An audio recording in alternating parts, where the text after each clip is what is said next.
નમસ્કાર મિત્રો, આજે આપણે પંજાબી ડ્રેસ અથવા તો કુર્તી એનું આપણે માપન અને ડાયગ્રામ બંને કરશું. ત્યારે આપણે સૌ પ્રથમ પહોળાઈ લેવાની. પહોળાઈમાં આપણે 3 માર્ક નિશાન કરવાના છે: કમરની પહોળાઈ, ચેસ્ટની પહોળાઈ અને ઘેરની પહોળાઈ. જે પહોળાઈ વધારે હોય તે પહેલાં લેવાની. તો આપણે જોઈએ કે અહીંયા આપણે ઘેરની પહોળાઈ વધારે છે. તો આપણે ઘેરની પહોળાઈ વધારે છે તો આપણે એક છેડાથી બીજા છેડા સુધી ઘેરની પહોળાઈ લેશું. તે છે આપણે 20. તો હવે આપણે કાપડમાં 20નું માપ પહોળાઈ માટે લેશું. એના માટે આપણે કાપડને પહેલાં એક ઘડી અને પછી આ 2 ઘડી લેશું. 2 ઘડી લઈ અને કાપડની એક્ઝેક્ટ 20ની પહોળાઈ આપણે 20ની પહોળાઈ લીધી. હવે આપણે લેશું શોલ્ડરના ટોચથી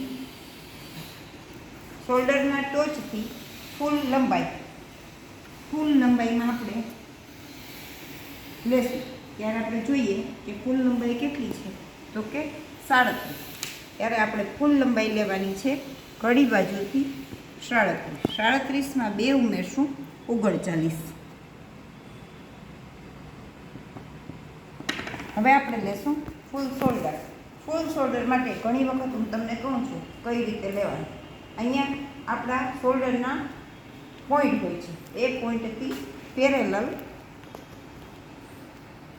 સીધી રીતે શોલ્ડર લેશું. ત્યારે આપણે જોઈએ કે 11 શોલ્ડર છે તો આપણે અડધો શોલ્ડર લેશું. 11ના અડધા 5.5.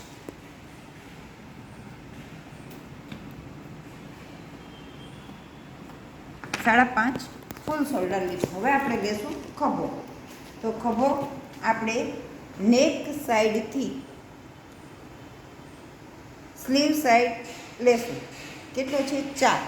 તો આપણે સ્લીવ સાઈડથી નેક સાઈડ 4 ખભો લીધો.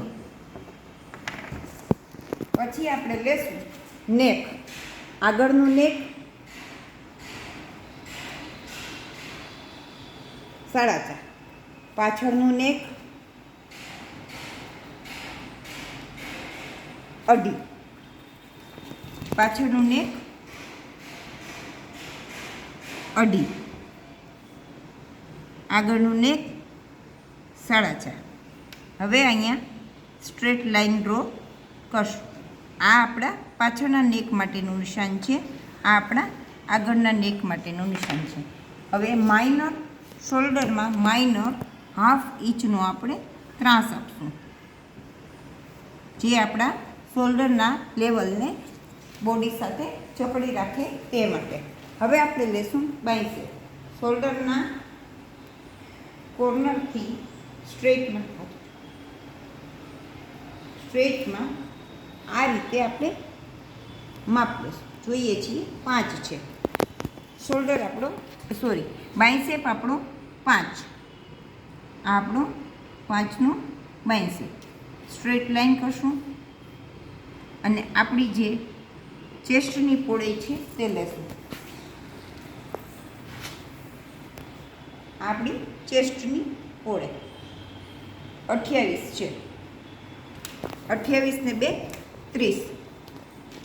30નો ચોથો ભાગ 7.5.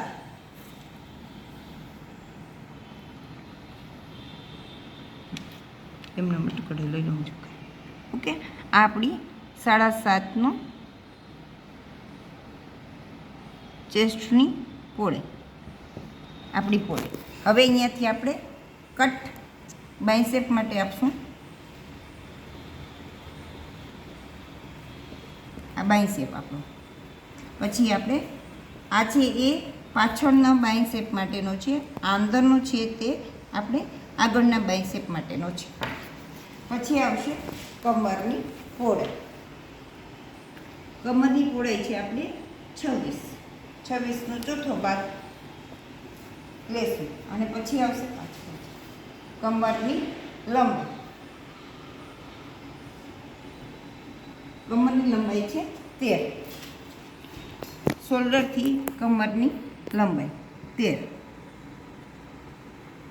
શોલ્ડરની પહોળાઈ 7, કમરની પહોળાઈ 7 આપણી 7ની કમરની પહોળાઈ.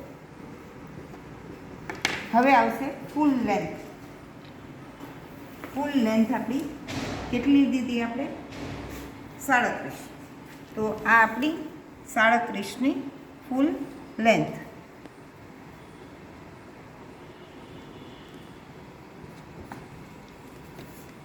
અને ત્યાં આપણી ફૂલ પહોળાઈ છે તે 20 લેશું.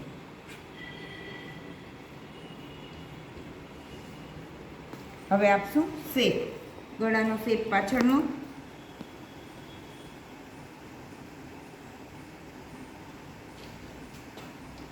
આગળનો,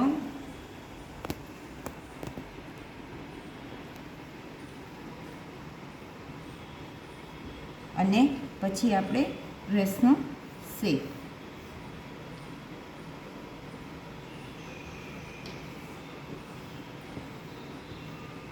હવે આપણે એમાં આપણું માર્જિન સિલાઈ માટેનું છે 1 લાઈન રો, તેનું પણ આપણે કરી લઈએ.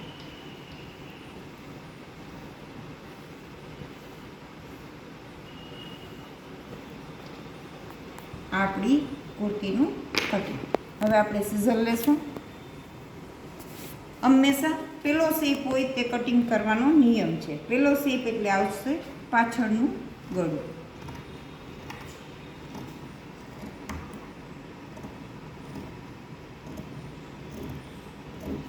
સેજ એવો આપણો શોલ્ડરનો ત્રાસ. હંમેશા પાછળનો શેપ પહેલાં બહારનો શેપ લેવાનો, એટલે આવશે પાછળનો બાય શેપ.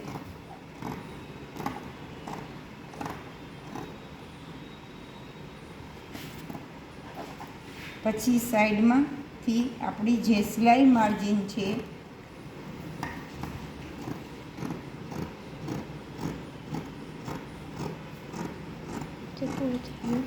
પછી આવશે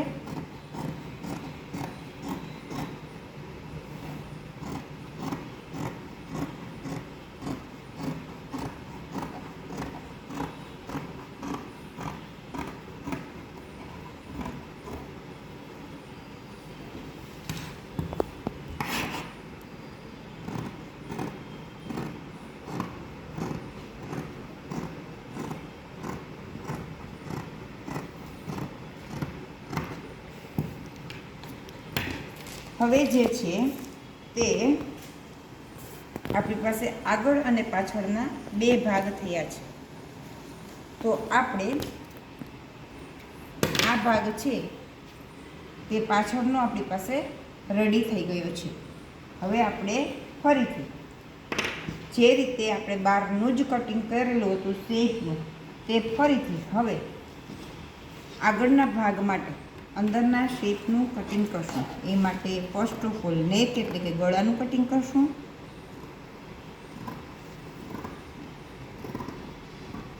અને પછી આવશે આગળના ભાગના બાય શેપનું.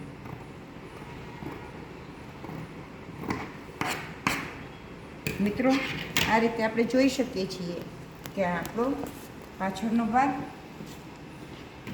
અને આ થશે આપણો આગળનો ભાગ.